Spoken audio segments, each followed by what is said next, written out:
I appreciate the fact that Deputy President Rigathi Gachagua actually has heard the cries of some of us, that once they took over leadership, it became his responsibility as well to take care of the former President Uhuru Kenyatta. And I'm glad to see that the animosity that was there has gone away, and why we are now in a situation where we are all trying to reach out and work together. And I hope that former President Uhuru Kenyatta is also going to welcome the open hand of friendship that has been sent his way by the Deputy President today. And now, as leaders of our region, they'll be able to sit together and guide our region into the next level. That it is important for us to stop trying to demonize Mount Kenya when they make a demand of 47% of the stake of this government. They're not saying that they deserve 47% of the services of this government.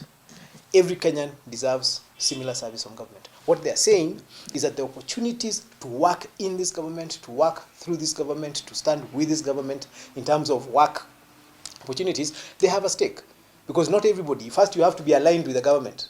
Kuna watu unaweza patia kazi, they never believed in the vision of Kenya Kwanza, they will not deliver. So I think it's very unfair to try and demonize Mount Kenya for demanding to be heard when the Kenya Kwanza government is taking a position.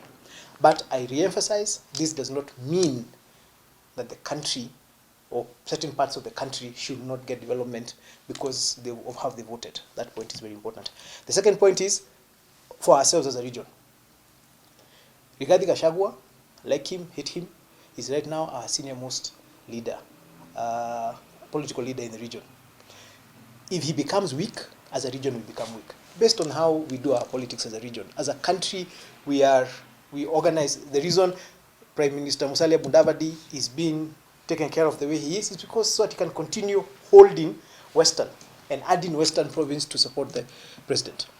The fact remains that right now, he's a deputy president. And he's a senior most political leader from our region. And if you undermine him, you cannot replace him if you come from this region.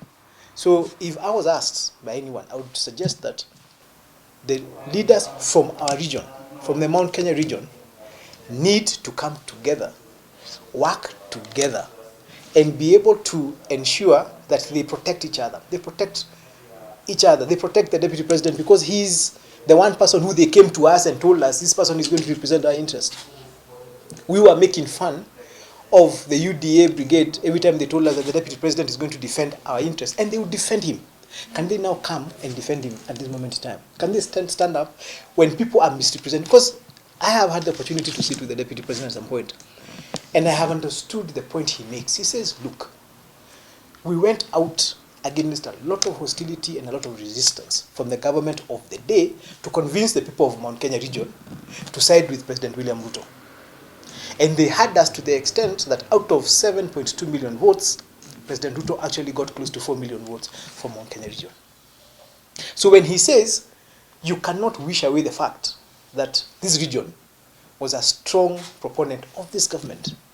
Now, when people, especially from the opposition, or even from some who are just trying to undermine the deputy president, make light of that particular statement, the people, what they actually undermine is not the deputy president. It is the entirety of the stake that Mount Kenya region has in this government. And even for people